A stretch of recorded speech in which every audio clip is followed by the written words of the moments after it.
नमस्कार दोस्तों, स्वागत है आप सभी का आकाश भैया की पाठशाला में। आज हम प्रश्नावली 1.5 को हल करेंगे। तो इसका पहला सवाल क्या कहा गया है? पहला सवाल है प्रश्नावली 1.5 का, ज्ञात कीजिए। पहला है 64 की घातें 1/2। ठीक है दोस्तों, इसे हमें क्या करना है? इसे हमें हल करना है। आइए हम इसे हल करते हैं। तो इसे कैसे हल करेंगे देखते हैं। तो पहला प्रश्न है, इसे हम हल करते हैं। इसमें क्या कहा है? सॉल्व। इसमें कहा गया है 64 की घात है 1/2, यानी हमें ज्ञात करना है, यानी इसे हमें सरल करना है। तो दोस्तों आप जानते होंगे 64 जो होता है, 64 क्या होता है? 64 8 का वर्ग होता है। क्या होता है? 8 का वर्ग, यानी इसे हम लिख सकते हैं 8 की घातें 2 लिख सकते हैं दोस्तों। और ऊपर क्या चल रही घात? ऊपर चल रही है दोस्तों हमारी 1/2। क्या चल रही है? 1/2। तो दोस्तों क्या होता है कि जब हमारे पास कोई घात हो और उसके ऊपर एक घात हो, तो क्या होता है? घात के ऊपर घात का क्या होता है? गुणा होता है। क्या होता है? गुणा। तो हम इसमें लिखेंगे 8 की पावर, इसमें क्या करेंगे? 2 गुना 1/2, यानी घात के ऊपर घात का क्या हो जाएगा? गुणा हो जाएगा। तो क्या होगा दोस्तों? 2 से 2 कट जाएगा। अब हमारे पास कितना बचेगा? 1, यानी 8 की पावर 1। तो कितना आ जाएगा दोस्तों हमारा? 8 की पावर 1। और 8 की पावर 1 यानी किसी भी संख्या की घात जो 1 होती है, तो क्या होगा? वही आंसर आएगा। तो क्या हो जाएगा? 8 एकम 8। इतना क्या हो जाएगा हमारा आंसर। दूसरा सवाल क्या है? दूसरे सवाल में कहा गया है 32 की घातें 1/5। क्या कहा गया है? 32 की पावर 1/5 है। तो अब दोस्तों 32 को हम क्या लिख सकते हैं? देखो 32 को हम लिख सकते हैं 2 की घातें 5। क्या लिख सकते हैं? 32 को लिख सकते हैं हम 2 की घातें 5। और ऊपर क्या चल रही है? हमारी चल रही है 1/5। और मैंने अभी क्या बताया आपको? घात के ऊपर घात का क्या होता है दोस्तों? गुणा होता है। क्या होता है? गुणा। तो इसे हम लिखेंगे 5 गुना 2 की पावर 5 गुना 1/5। तो 5 से 5 कट जाएगा। तो यहाँ पर कितना बचा? यहाँ पर बचा 2 की पावर 1। 2 की घात 1 बचा, एक ही बार गुणा कितना आएगा? 2 एकम 2 आंसर। ठीक है दोस्तों, अब मैंने इसे 2 की घातें 5 कैसे लिखा? तो मैं आपको बताऊं कि जैसे मान लो मेरे पास 32 है, तो 32 का मैं जब फैक्टर निकालूंगा, इससे गुणनखंड निकालूंगा, तो 2 से हम जब इसके भाग करेंगे कितना आएगा? 2 से कटेगा 16 बार में, 2 से कटेगा 8 बार में, 2 चौको 8, 2 दूना 4 और 2 एकम 2। तो आप देख सकते हैं दोस्तों, 2 से हमने जब इसमें भागे 2 एकम 2, तो कितनी बार आ रहा है? तो 1 2 3 4 5, इसलिए मैंने इसे लिख दिया 2 की घात है 5। ठीक है दोस्तों, अगला सवाल करते हैं। अगला सवाल क्या कहा गया है? इसका तीसरा सवाल, पहले का तीसरा है 125 की घातें 1/3। 1/3 125 की घातें, इसको भी सॉल्व करते हैं। तो अब ये लिखा है 125, तो आपको पता होगा कि 125 क्या होता है? 5 का घन होता है। क्या होता है? 5 का घन। तो ऐसे लिखेंगे हम 5 की पावर 3 और ऊपर 1/3। और मैंने आपको अभी बताया है कि घात के ऊपर घात का क्या होता है? गुणा। तो यह आ जाएगा 5 3 गुणा 1/3। तो घात से घात कट जाएगी, 3 से 3 कट जाएगा। तो यहाँ पर कितना बचेगा? 5 की पावर 1। कितना बचा? 5 की पावर 1। यहाँ पे कितना आ जाएगा? 5 एकम 5। इतने क्या हो गया हमारा आंसर। अब इसका दूसरा सवाल क्या है?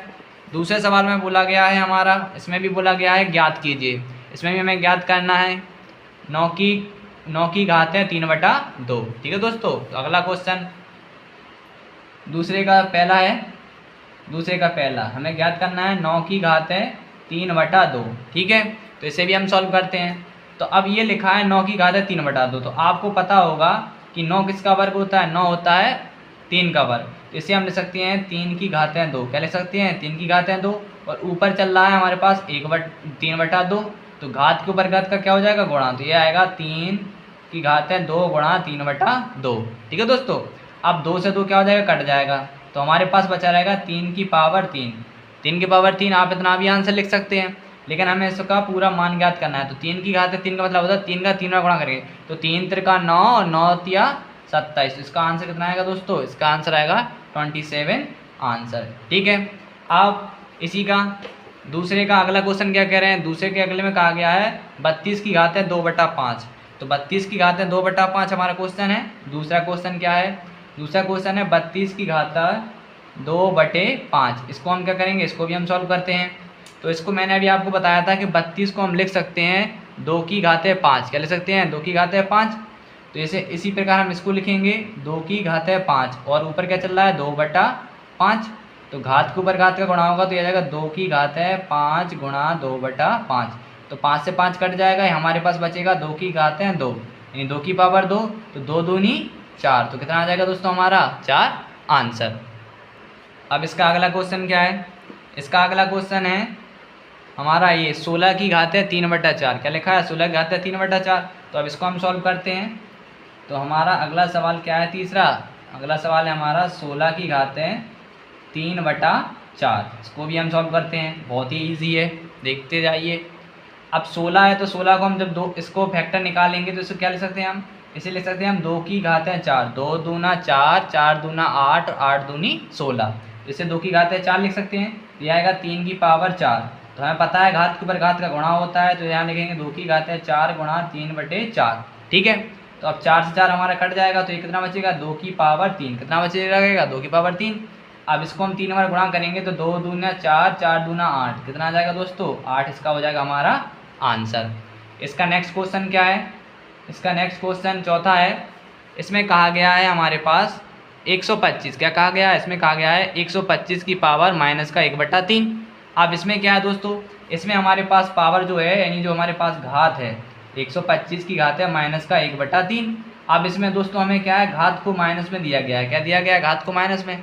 तो इसमें कुछ नहीं करना पड़ता है, जब भी हमें घात माइनस में दी हो तो जिस संख्या के ऊपर घात होती है उस संख्या को हम 1 के बटा में लिख देते हैं। कितने के बटे में, 1 के बटा। तो इसको हम पलट देंगे, यानी ये आ जाएगा 1/125। क्या आ जाएगा, 1/125 की पावर 1/3। यानी जिस संख्या पर घात होती है माइनस में, तो उस संख्या को यदि हम पलट देते हैं, यानी 1 के बटे में कर देते हैं, तो वो घात जो होती है वो किस में बदल जाती है, वो हमारी घात प्लस में बदल जाती है। किस में बदल जाती है, प्लस में। ठीक है, अब इसे हम कैसे सॉल्व करेंगे, तो 125 को क्या ले सकते हैं दोस्तों, हम 125 को ले सकते हैं 5 की पावर 3। क्या ले सकते हैं, 5 की पावर 3। यानी जो 125 होता है क्या होता है, 5 का घन होता है कि नहीं होता है। ठीक है दोस्तों, अपन ने इतना कर लिया। अब 1/3 जो है वो 1 की घातें भी है और 5 की घातें भी है। ठीक है दोस्तों, तो यहाँ क्या है, जब 1 की घातें हमारा 1/3 आएगा, और यहाँ कितना आएगा, यहाँ हमारा आएगा 5 की घातें 3 गुणा 1/3। यानी ये जो 1/3 घात है, जो 1 पर भी है, 1/3 1 पर भी है, और 5/3 घातें भी, तो घातों का घात कट जाएगा, कितना आएगा। अब दोस्तों क्या होता है, 1 की पावर हम कोई भी संख्या चढ़ा दें, 1 की घात हम कोई भी संख्या चढ़ाएं, उसका मान में से कितना होता है, 1 होता है। कितना होता है, 1। ठीक है, तो अब नीचे कितना बचा, 5 की पावर 1। तो 5 की पावर 1 का मतलब कितना है, 1/5। तो 1/5 आप इतना भी आंसर लिख सकते हैं। ठीक है दोस्तों, और में हम ऐसे दूसरे तरीका से कैसे सॉल्व कर सकते हैं, दूसरे तरीके से मैं सॉल्व कर सकते हैं दोस्तों। हमारे पास है 125 की पावर माइनस के 1/3, तो 125 को हम लिखेंगे 5 की पावर 3, और ऊपर चल रहा है माइनस का 1/3। ठीक है, तो अब क्या होता है, घात के ऊपर घात गुणा मैंने बताया ही है आपको, तो यहाँ आएगा 5 की पावर 3 गुणा माइनस का 1/3। ठीक है दोस्तों, तो 5 से 5 क्या होगा, कट जाएगा, तो हमारे पास कितना आएगा, हमारे पास आएगा 5 की पावर माइनस का 1। तो आप इस तरह भी हम क्या कर सकते हैं, इसको आंसर। ठीक है दोस्तों, और यदि उत्तरमाला में हमारा आंसर आ रहा है 5 की पावर माइनस के बटा, तो इसके अनुसार ये भी सही है।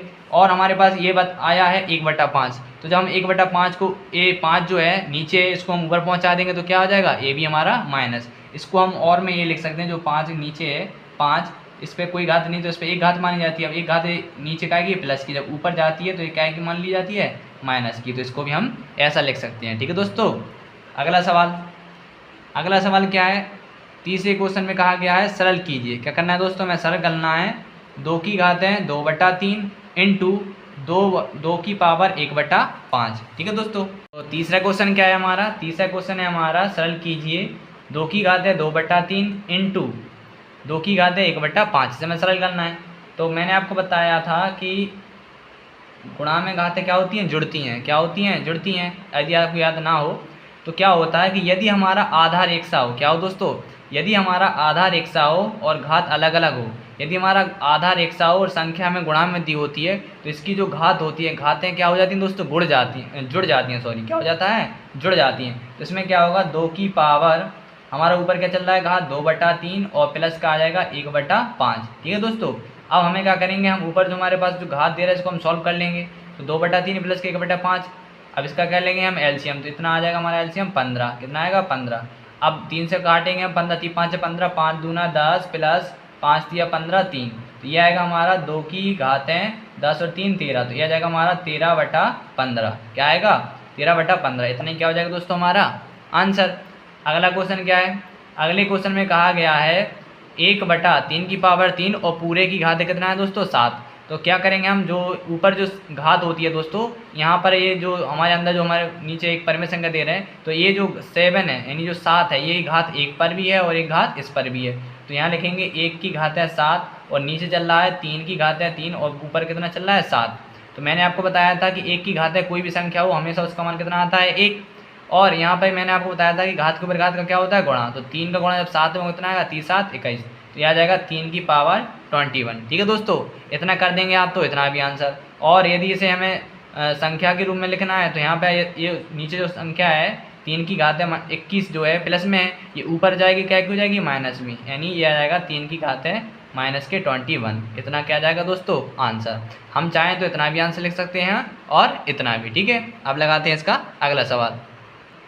तो इसका नेक्स्ट क्वेश्चन क्या है, इसका नेक्स्ट क्वेश्चन है 11 की घात है 1/2, 11 की घात है 1/4 और चौथा है 7 की घात है 1/2 इंटू में 8 की घात है 1/2। ठीक है, इसे हमें सॉल्व करना है तो हम लिख लेते हैं तीसरा क्वेश्चन। तीसरे क्वेश्चन में कहा गया है 11 की घात है 1/2 और 11 की घात है 1/4 और इसका चौथा क्वेश्चन है हमारा 7 की घात है 1/2 इंटू 8 की घात है 1/2। ठीक है, इसे हम सॉल्व करते हैं। तो जब हम सॉल्व करेंगे हम देख सकते हैं कि यहाँ पे देखो दोस्तों ये क्या है हमारा, ये इसका आधार क्या है 11 है और इसका भी क्या है 11 है। तो मैंने आपको बताया था कि जब आधार एक सा होता है तो गुणा में घातें जुड़ जाती हैं और जब आधार एक सा हो घात में मतलब भाग में हो संख्या तो क्या हो जाए घातें घट जाती हैं। तो इसको हम क्या करेंगे 11 की घातें हम इसे लिखेंगे 1/2 माइनस के 1/4, क्योंकि इसका आधार एक सा है और संख्या क्या में दे रहे हैं भाग में दे रहे हैं। जब संख्या में भाग में दी जाएगी तो घातों का मान जो होता है वो घट जाता है और जब आधार एक सा हो घातें दे वो हमें तो क्या होती हैं घातें जुड़ जाती हैं, गुणा में घातें जुड़ जाती हैं और भाग में घातें घट जाती हैं। ठीक है दोस्तों, इतना आपको क्लियर हो गया होगा। अब क्या करेंगे हम 11 की पावर कितना चल रहा है हमारा 1/4, तो क्या करेंगे दोस्तों इसका हम ले लेंगे एलसीएम कितना आएगा 4। तो 2 2 जा 4, 2 दूनी 4 माइनस 4 एकम 4, हमारे पास आएगा 11 की घातें 2 में से जाएगा 1/4। इतना ही क्या हो जाएगा दोस्तों हमारा आंसर। इसका लास्ट क्वेश्चन प्रश्नावली 1.5 का लास्ट क्वेश्चन में इसमें क्या है, इसमें हमारा आधार एक सा नहीं है, क्या नहीं है आधार एक सा नहीं है, इसकी घातें एक सी हैं 1/2 1/2।